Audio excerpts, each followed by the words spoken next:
Hey everyone, welcome back to another episode of Diary of a Mad Dad. Apologies for not being active as much as I promised I would be. Typically just had a bit of a shit week, honestly. Felt really low at the beginning of the week. There was some stuff going on with my eldest son's school that was just basically making me really angry. So basically got put in isolation for his footwear without telling us first that they didn't think his footwear was suitable.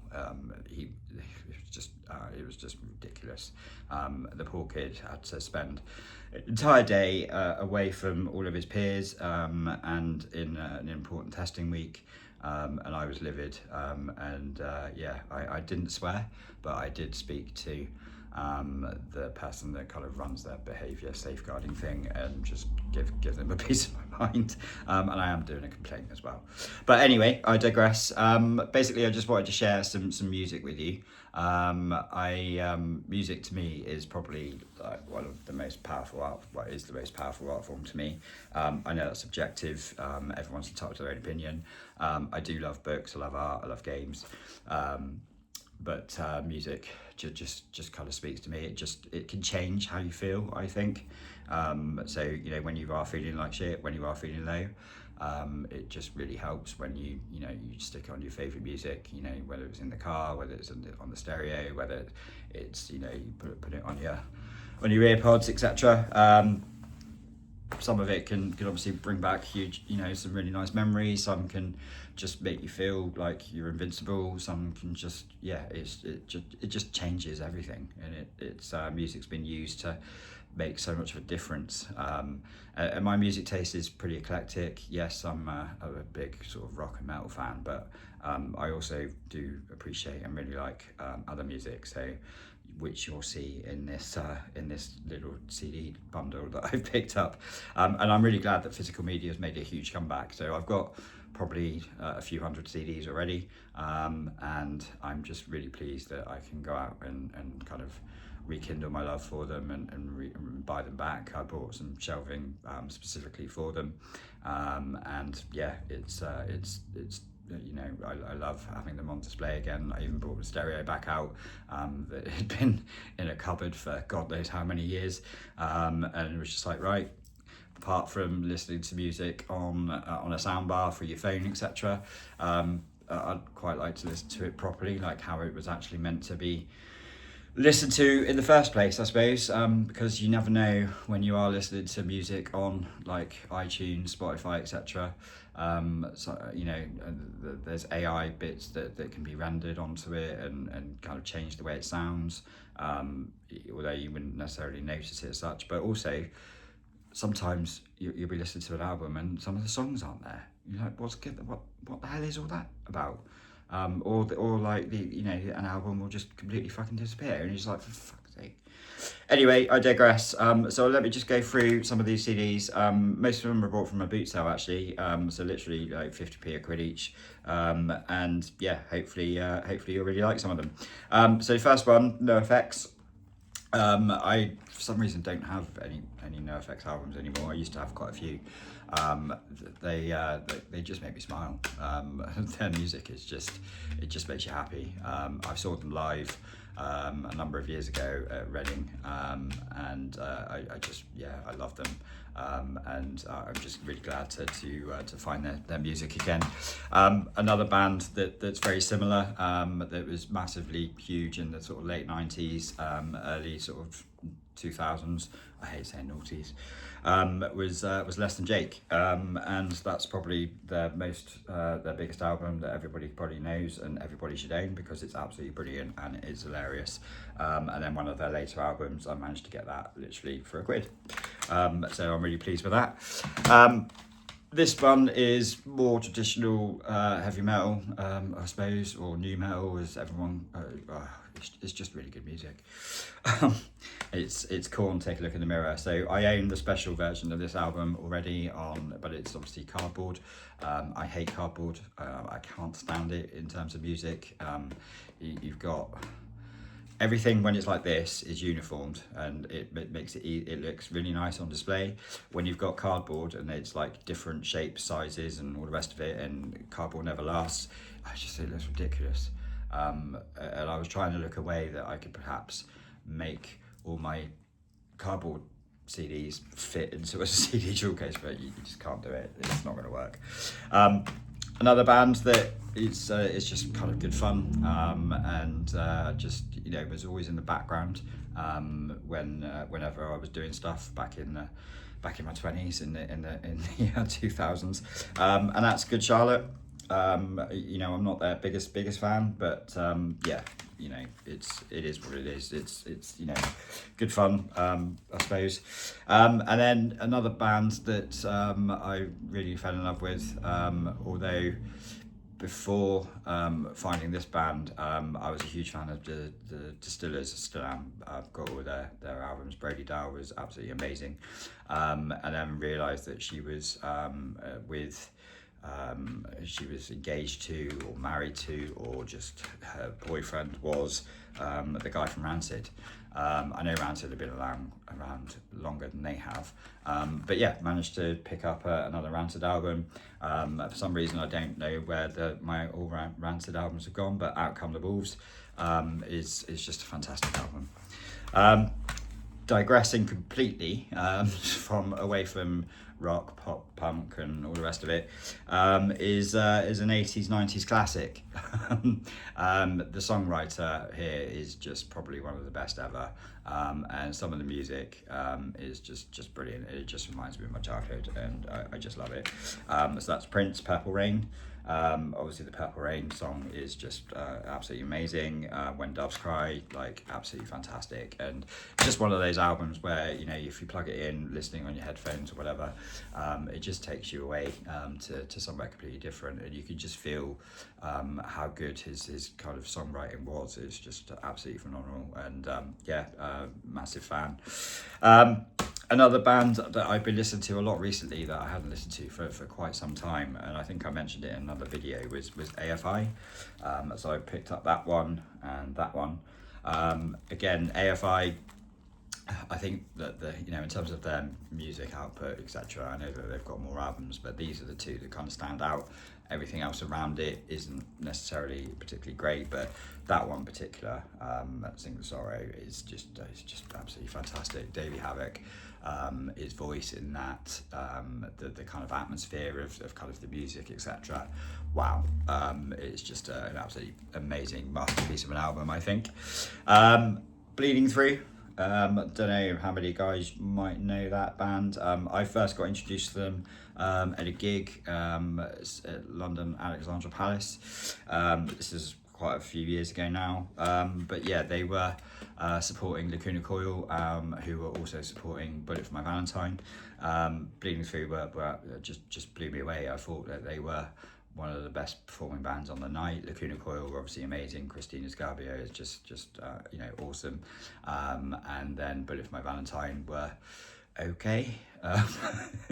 I really love their first album, and I do like Bullet for My Valentine, but you know, it was at the time, it was kind of take it or leave it. I watched these guys in Lacuna Coil, and then I think we saw a bit of Bullet and left. So another band that was a big thing in the background with me back in the sort of my early 20s was a band called Incubus.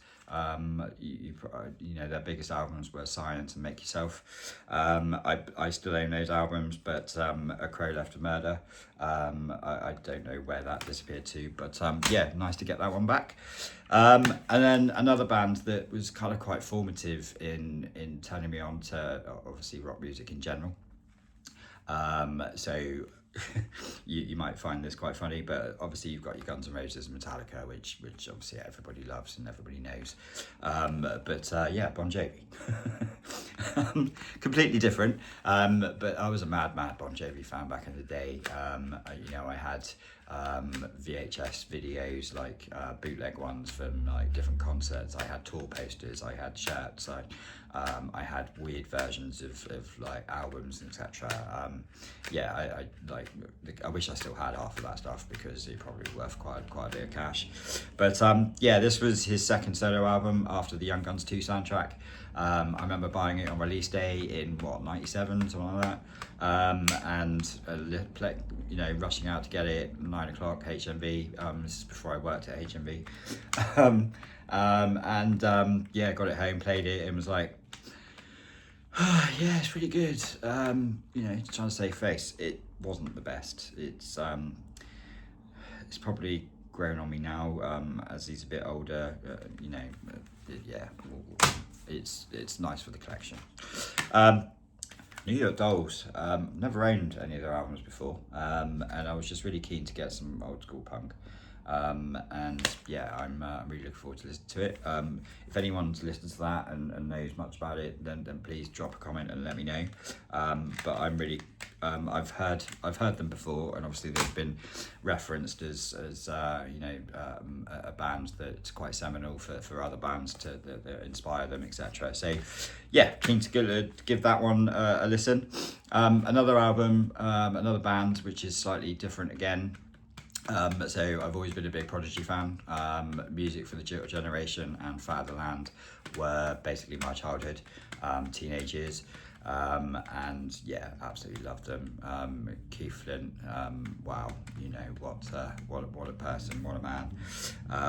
It's so sad that what happened, but yeah, picked up this album. The Prodigy actually played quite recently in Bournemouth. I didn't go. I don't know what it would be like now to see them live without those guys without Keith in the band. So yeah, let me know if anyone has seen them recently and what they're like. Another band that was probably even earlier in my childhood, there was an album that my mum had, and she had it on cassette. She had. There were two. I think I was about 11, and I was going on a school trip to France, and I had my Walkman. And I wanted some music to listen to, and I nicked two albums of my mum's. One was Bon Jovi, Blaze of Glory, and the other was Roxette and Joyride. To be honest, although it's it's obviously completely different to some of the music that I like, but yeah, I love this album. It brings back good memories. The songwriting and the music was obviously, it was really good, and it's such a shame that she's no longer with us, but yeah, again, I love Roxette. It's just one of those kind of guilty pleasure things. And then another album by we've got two albums here, by a band called Buckcherry.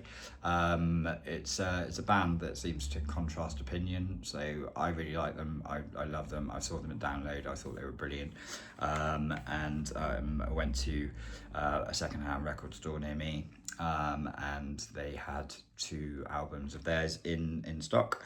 So we had that one, which I don't actually own, which I'm pleased to get, and then they had this one, which I do own, but it seems to have all of their signatures all over it. Whether that's legit or not, it doesn't come with a certificate to prove it.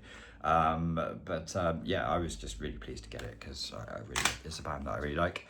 And then going back into the more heavy stuff. So Cradle of Filth. You're probably familiar or you've heard of them. They've got quite a big following. Danny Filth is an interesting character. I couldn't tell you who's in Cradle of Filth anymore because they've changed band members more than some people change their pants. But something that has been a mainstay. I've seen Cradle of Filth twice. They don't take themselves seriously. Danny Filth is absolutely hilarious. A really nice guy, although maybe not to his band members. But yeah, got Manticore. I've always been attracted to Cradle of Filth anyway because the artwork, my God, it's just absolutely gorgeous. Phenomenal artwork. It's always made the band stand out. And then yeah, you got some amazing albums. Nymphetamine, Midian, Cruelty of the Beast. I mean, what more could you want? And then to finish up with one other band. So last time I saw Cradle of Filth was probably about 18 months ago, something like that. It was locally in Bournemouth, which was quite nice. They were being supported by a band called the Butcher Babies. Never heard of them. they blew everyone away. They were better than Cradle. I've obviously, after hearing them, watching them that night, literally got all their albums on my phone straight away. Realised that they'd obviously been through some significant changes. It's now just Heidi rather than the other female singer. But yeah, they're trying to find their CDs has been a bit of a mission. But yeah, managed to get that one online. I think it was eBay. And then yeah, that one as well. It's still sealed. I haven't opened it yet. But yeah, I mean, seriously, the energy that these guys produced in that small gig was just amazing. I mean, it's rare now that you go to see live music and you see a band that just kind of really like just changes the atmosphere in the whole place. And you know, all the Cradle fans and everyone, they all just loved it. I loved it. It was just brilliant. She got into the crowd, she was singing in the crowd, she was inciting mosh pits. Wow, yeah, absolutely amazing band. Anyway, that's a load of CD pickups in the last couple of weeks. I'm gonna now have to put them back into the shelving and put them in alphabetical order, because I have to have them in alphabetical order. So it's probably going to take me a while to do that. But yeah, just thought, you know, wanted to share that with you. Hopefully, you know, that some of that will resonate with you. There's a lot of music there that just kind of changes. I suppose maybe it does something chemically, but it just helps. It just does some really good stuff. And it just, music's always just been something that's always been there for me. You know, when I have struggled, I spent a lot of my youth, particularly sort of late teens, early 20s, etc., working in music stores. So I worked for HMV, I worked for MVC. And then I worked for some independent stores as well, and yeah, they were the best times. Like, money was shit, but they were the best times. But yeah, as they were back then. But yeah, hopefully that resonates with you. Give me some comments. Let me know what you think of those albums. Whether there's stuff that really helps you. I'd be interested to learn what albums are your go-to, particularly if you're feeling low. Give me a like, give me a follow, give me a subscribe. I'd be really grateful. All right, take care. Enjoy your evening, and yeah, speak again soon. Take care.